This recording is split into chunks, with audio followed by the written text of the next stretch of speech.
kembali lagi bersama Onsa Channel, obrolan santai dimanapun dan kapanpun.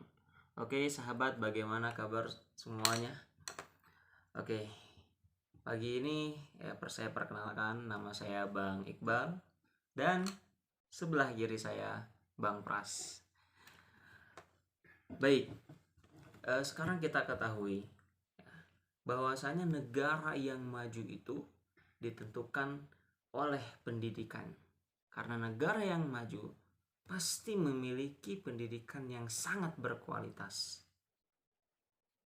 Di mana pendidikan di situ ada yang mendidik. Nah, siapa yang mendidik? Yang mendidik itu ada guru dan juga orang tua. Maka keduanya sangat berpengaruh sekali.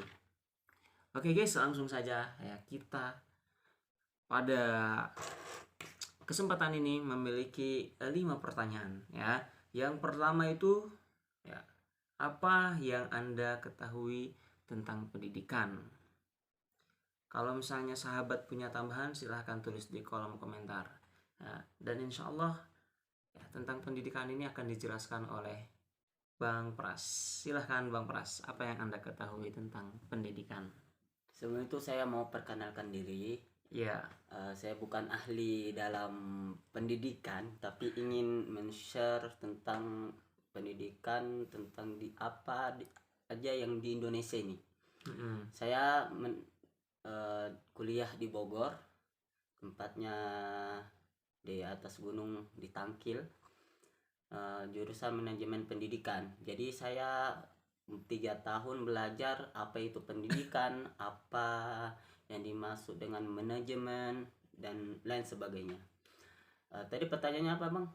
Iya, pertanyaannya itu apa sih ya yang kita ketahui tentang pendidikan? Apa sih itu pendidikan? Pendidikan. Iya. Apa yang dimaksud dengan pendidikan gitu? Iya, soalnya banyak sekali orang atau guru, orang tua tidak mengenal pendidikan, bahkan ya seharusnya pemerintah juga harus tahu itu tentang pendidikan karena negara itu ya ditentukan oleh pendidikan gitu. Ya maju dan terbelakang negara itu ditentukan oleh pendidikan gitu. Seperti itu. Jadi pendidikan itu saya bacakan menurut Undang-Undang Dasar Nomor 20 Tahun 2003. Pendidikan adalah usaha sadar dan terencana untuk mewujudkan suasana belajar dan proses pembelajaran agar peserta didik secara aktif mengembangkan potensi dirinya untuk memiliki kekuatan spiritual, kemudian pengadilan diri, kepribadian, kecerdasan, akhlak mulia, serta keterampilan yang ia miliki. Kalau kita ngambil kesimpulan, ringkasnya adalah bahwa tujuan pendidikan ini hanya cuma satu, yaitu mewujudkan siswa atau peserta didik ini dari manusia menuju manusia lagi. Maksudnya apa? Manusia yang beradab, yang berakhlak mulia. Karena di atas ilmu itu ada lagi. Bukan ilmu itu paling atas, cerdas, pintar, enggak. Tapi kecerdasan, di atas kecerdasan ada lagi. Yaitu apa? Adab. Kalau kita sudah mendapat gitu ya. adab, akhlaknya kita mulia, maka ilmu itu akan mudah kita serap. Ilmu itu bisa kita dapat dengan mudah. Itu aja, Bang. Oh gitu ya Bang. Jadi sebagaimana tadi yang disebutkan oleh Bang Pras itu kan pendidikan itu supaya anak itu kan punya keterampilan, punya skill, punya adab juga. Tapi ini adab yang paling penting gitu ya. Tapi kalau misalnya apakah siswa itu harus memiliki adab? Apakah adab itu ada manfaatnya atau ada faedahnya terhadap negara juga atau gimana Bang? Ada. Semua yang ada di dunia ini Allah ciptakan pasti ada manfaatnya. Ada manfaatnya. Ada manfaatnya. Adab. Kalau kita beradab, bertetangga, kemudian ke teman kita beradab, kemudian ke sesama kita juga beradab, ke kerabat kita di sekolah, di rumah, di pesantren, dimanapun. Kalau kita beradab, kita akan disegani dan akan kita dihormati. Iya, berarti itu masuknya ke sosial gitu ya Bang Iya, ya. sosial. Jadi kalau misalnya semua siswa itu memiliki adab, berarti sosialnya bagus gitu Bang ya. Iya, bagus. Nah, Saya teringat kata Yusuf Hamka, bahwasanya kalau kita tidak mempunyai kehormatan, maka kita ini tidak akan menjadi orang besar. Karena kehormatan itu atau adab itu paling tinggi. Oh gitu ya. Kita kalau udah dapat adab, udah hormat, udah menghormat, apalagi menghormati orang lain, insya Allah kekayaan dunia ini kita akan dapat. Gitu Bang. Oh gitu. Jadi benar sekali ya apa yang dikatakan oleh Bang Pras tadi. Di antara definisi pendidikan itu yang menjadikan manusia menjadi manusia lagi ya, maksudnya sehingga manusia itu memiliki pola pikir yang hebat gitu, sehingga manusia ini bisa memajukan negara. Iya. Nah terus untuk pendidikan ya, pasti dari zaman ke zaman itu berbeda Bang ya. Iya, dari zaman dulu ya dan zaman sekarang pasti itu berbeda tuh. Maka apa sih gitu masalah gitu, apa sih satu perbedaannya dulu ya, Nah, satu perbedaan pendidikan zaman dulu dan pendidikan zaman sekarang. Terus kedua, apa sih problem atau masalah dari pendidikan itu. Dan kita ketahui bahwasanya ya negara kita ya, negara Indonesia ini adalah negara besar gitu ya, negara besar. Dan tapi kita masih ada tahap atau enggak kita masih masuk ke dalam negara berkembang, belum maju gitu. Dan kita itu sudah merdeka lama sekali Bang. Sekarang tuh merdeka tuh tahun berapa Bang? Kita merdeka di tahun 45. Sekarang udah 2022. Ini sudah lama, tetapi negara kita masih disebut negara berkembang, belum masuk kategori negara maju. Itu seperti negara-negara Eropa gitu. Apa yang salah gitu? Apakah ada salah dalam pendidikannya atau gimana? Ya tadi, tapi yang saya tanyakan adalah satu ya, apa perbedaan antara pendidikan sekarang dan pendidikan zaman dulu, dan apa problemnya Bang? Silakan Bang. Perbedaan dari zaman dulu sama zaman sekarang itu sangat begitu beda. Iya. Karena zaman dahulu tuh zaman yang sulit, yang sulit. Ada gadget, nggak banyak mainnya. Orang zaman dahulu zaman orang yang sungguh-sungguh. Jadi mereka itu melihat masa depan mereka. Kalau saya terus dijajah-jajahkan, nanti kedepannya menjadi miskin, bisa jadi yang ya orang-orang yang nggak berguna lah. Karena mereka tuh ditantang pada zaman tersebut. Jadi tantangannya tuh ya, ada tantangannya tuh besar gitu Bang ya. Besar, apalagi kan dulu Belanda datang ke Indonesia untuk mengambil rempah-rempah.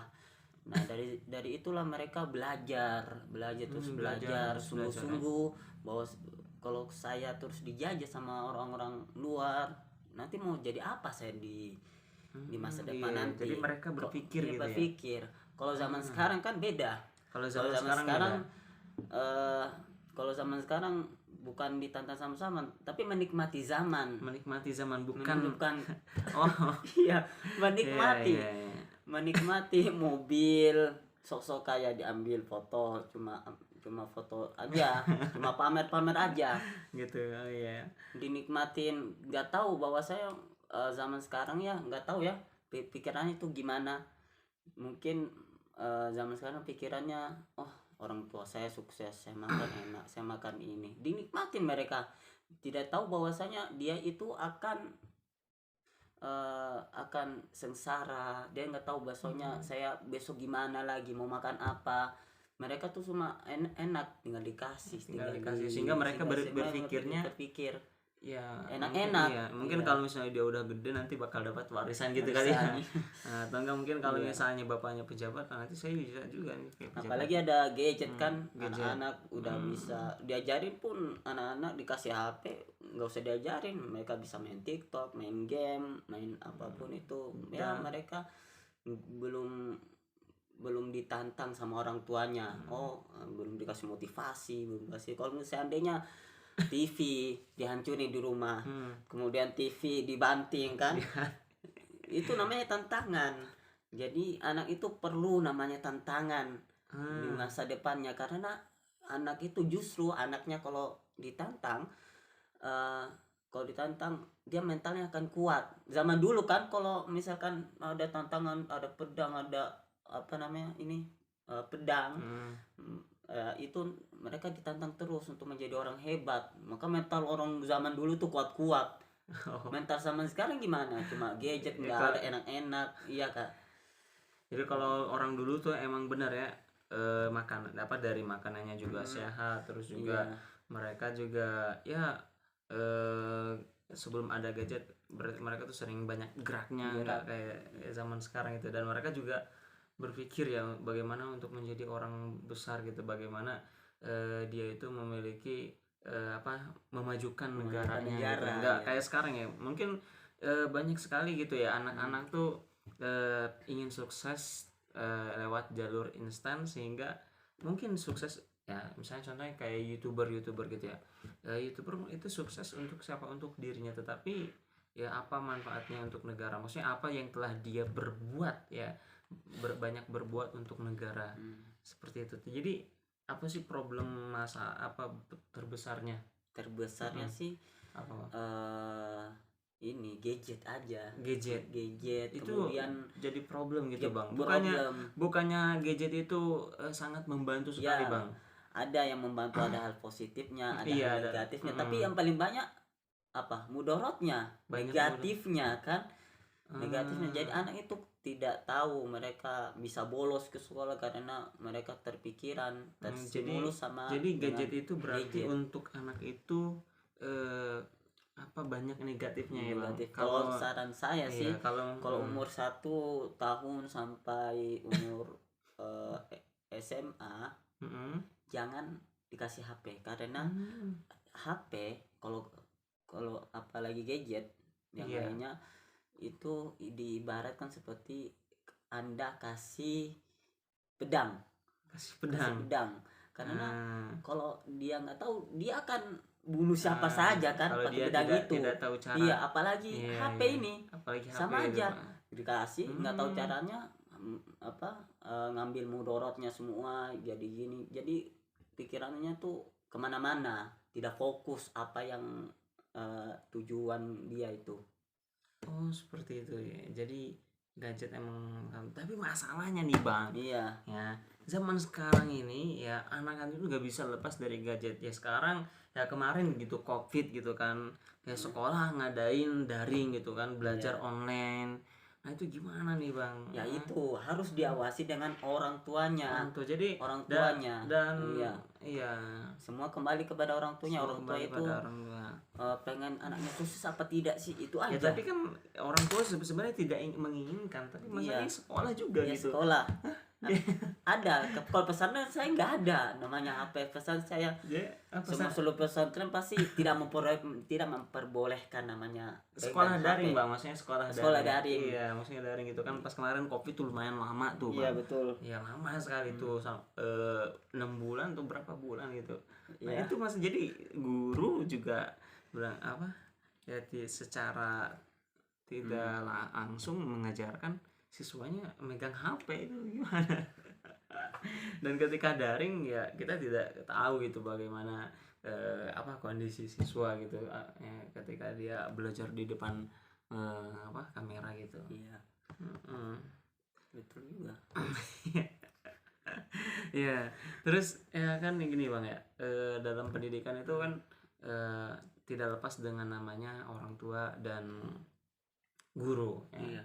Orang tua dan guru ya, sebagaimana yang telah kita bicarakan ya, bahwasanya guru dan orang tua juga harus berkolaborasi.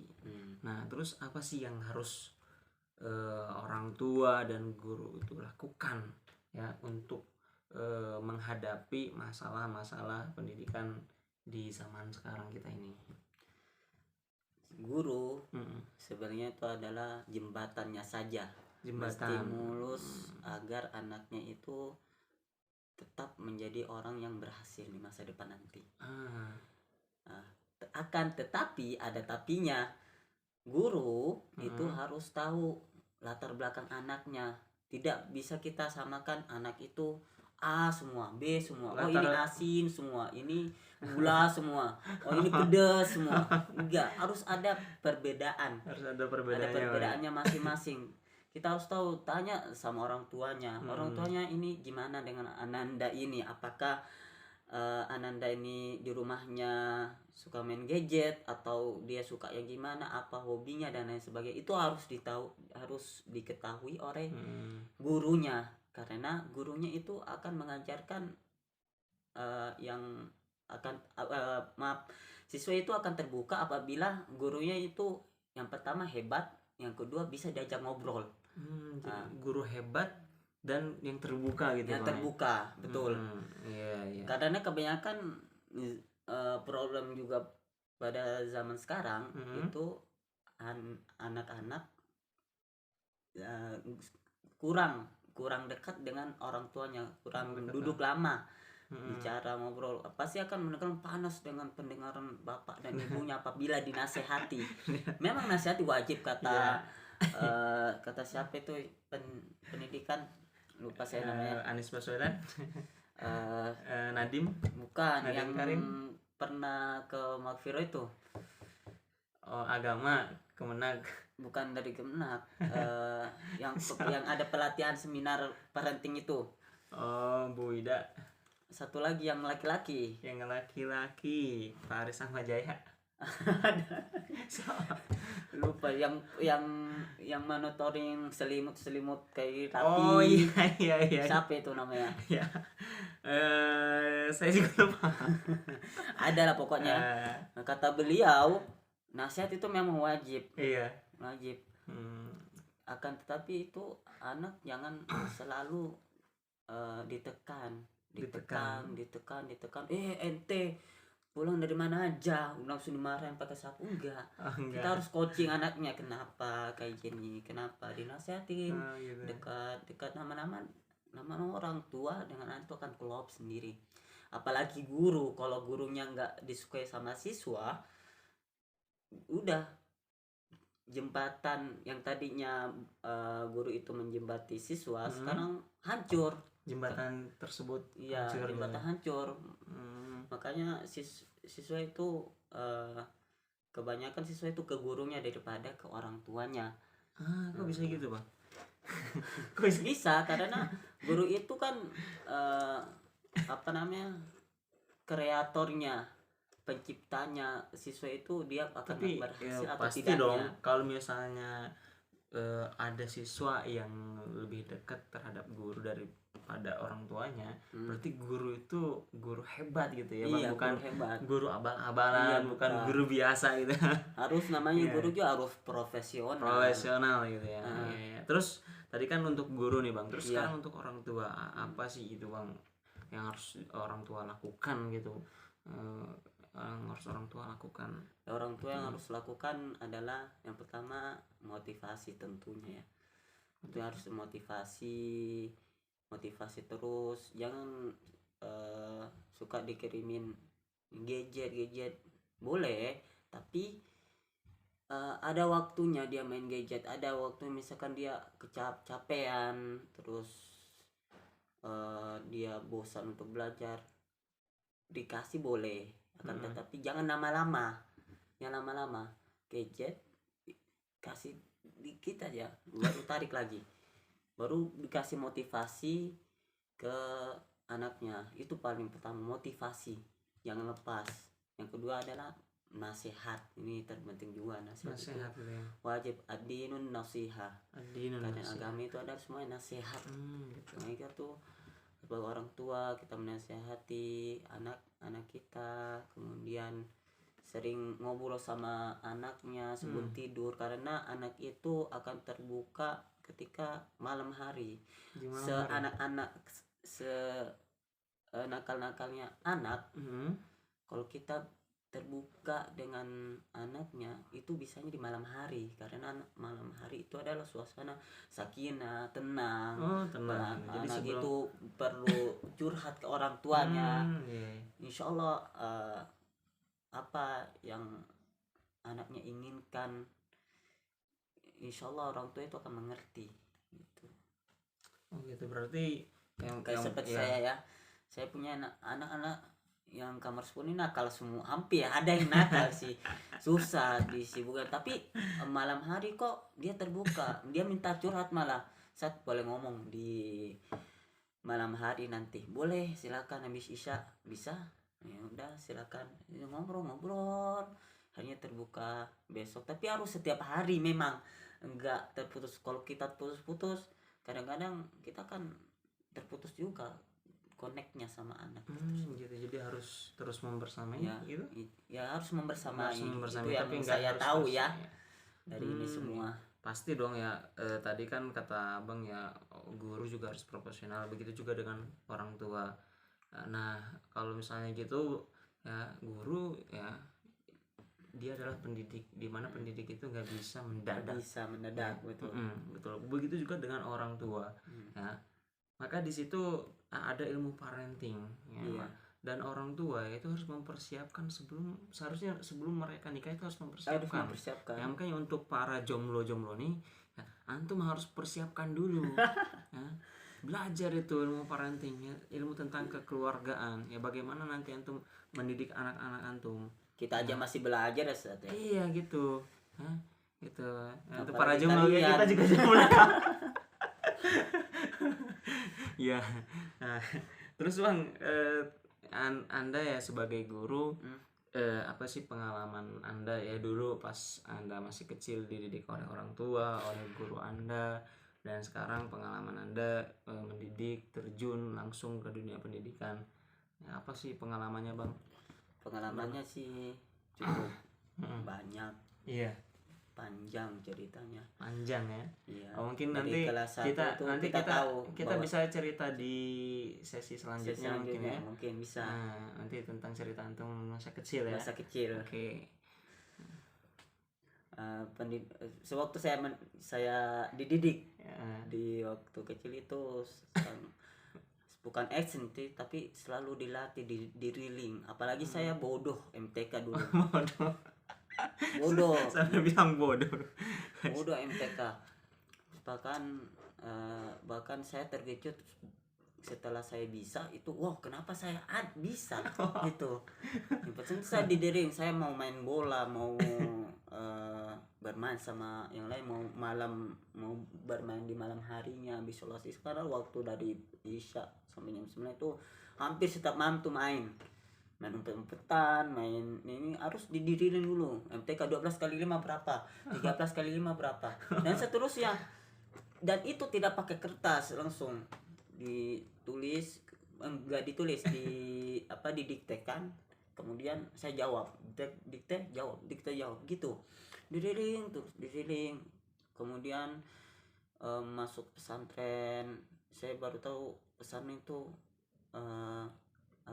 ada maknanya yang luar biasa, nasihat hikmah dalam pesantren itu, yang sampai saat sekarang ini saya alhamdulillah saya sampai menjadi seorang guru, insya Allah akan menjadi guru yang profesional. Amin. Dan saya masih ingat sewaktu saya dididik di pesantren itu, saya paling suka IPA. Karena guru saya. Masya Allah. Guru itu memang luar biasa bagi saya. Pada saat itu gurunya lagi ngajar IPA, kemudian dia ngajarnya sangat cukup menarik yang menimbulkan muridnya itu berpikir, berinovasi dan lain sebagainya. Kemudian datang liburan, tiba-tiba saya nih cek saya lihat mangga, kok mangga ini kalau musim kemarau berbuah. Kalau musim kemarau Dia berbuah. berbuah, kalau musim hujan enggak, malah kok enggak berbuah. Itu saya teliti-teliti dan akhirnya saya tanya kepada guru saya dan saya dipuji pada saat itu. Wow, ini sebenarnya pelajaran mata kuliah ini. Kuliah IPA waktu saya. Jadi pelajaran mata kuliah udah dipelajari. Iya, jadi sebab pertanyaan dari saya. Masya Allah. Kenapa kok mangga di apa tadi musim kemarau dia berbuah, di musim hujan tuh tidak. Nah di saya menuang, wah, saya tanya, habis itu dia jawab, itu apa, tumbuhan juga makhluk hidup, dan dia bilang sama, kalau tumbuhan itu kalau di musim kemarau dia malah haus. Nah airnya itu dia akan terserap di buah, akan menghasilkan buah dan dimakan oleh kita. Itu kurang lebih segitulah. Ketertarikan saya itu, terhadap IPA. Itu ya berarti itu pengalaman Anda saat dididik gitu ya. Dididik. Jadi ada seorang guru ya, yang sangat luar biasa ya, bagaimana dia mendidik siswanya ya, sehingga antum ya bisa sampai sekarang ini yang menjadi guru. Nah sekarang tuh pengalaman yang apa mendidik nih, pengalaman iya bagaimana? Banyak sekali. Banyak ya. Oke, mungkin nanti kita cerita karena kalau kalian tahu di pesantren, boleh promosi. Ya nanti kita ini sematkan apa, kita sembunyikan dulu. Iya. Iya, nanti aja. Mungkin nanti cerita-ceritanya nanti kita bikin video khusus gitu ya. Oke. Nah, selanjutnya ya Abang nih sebagai guru ya, apa sih saran Abang untuk pendidikan di Indonesia ini gitu. Saran saya karena sangat prihatin sekali nih Bang. Menteri pendidikan ini selalu gonta-ganti itu kurikulum juga sama Bang, gonta-ganti terus. Sekarang alhamdulillahnya ya sekolah itu bisa menentukan gitu pembelajarannya sendiri gitu. Tapi yang menjadi problem itu menteri pendidikannya diganti-ganti setiap bukan masalah kualitas menteri pendidikannya, tapi ini masalah ketika ada pemerintahan baru, menteri pendidikan ganti, pemerintahan baru menteri pendidikan ganti. Nah terus sekarang apa sih saran Abang nih untuk pendidikan Indonesia? Menurut saya ya bukan masalah menterinya, tapi masalah kurikulumnya.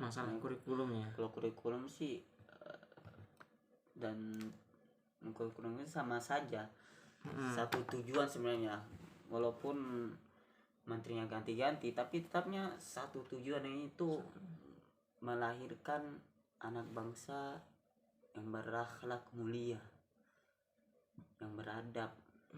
Sebenarnya sama aja. Kesuksesan seorang murid itu ditentukan oleh kurikulum. Kurikulum. Pesan saya ya, kurikulum sih tetap dijalankan, tapi nggak usah ketika menteri itu berganti-ganti, nggak usah kurikulumnya diganti, tetap aja. Tapi yang diubah adalah sistemnya di dalamnya. Bolehlah menteri pendidikan keliling lihat masalah-masalah pendidikan, survei gitu, supervisi, lihat gurunya gimana. Ya itu aja sih Bang. Itu aja. Oke Bang, terima kasih karena waktunya lama juga. Berapa menit nih Bang? 26 menit. Masya Allah. Oke, terima kasih banyak. Saya juga terima kasih kepada Bang Aldi.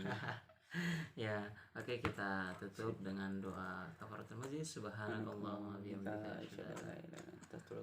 Oke. Ya maaf ya kalau dari saya ada banyak kesalahan dan kata-kata. Mohon dimaafkan ya guys. Oke, terima kasih pada sahabat Onsa TV, obrolan santai dimanapun dan kapanpun. Salam.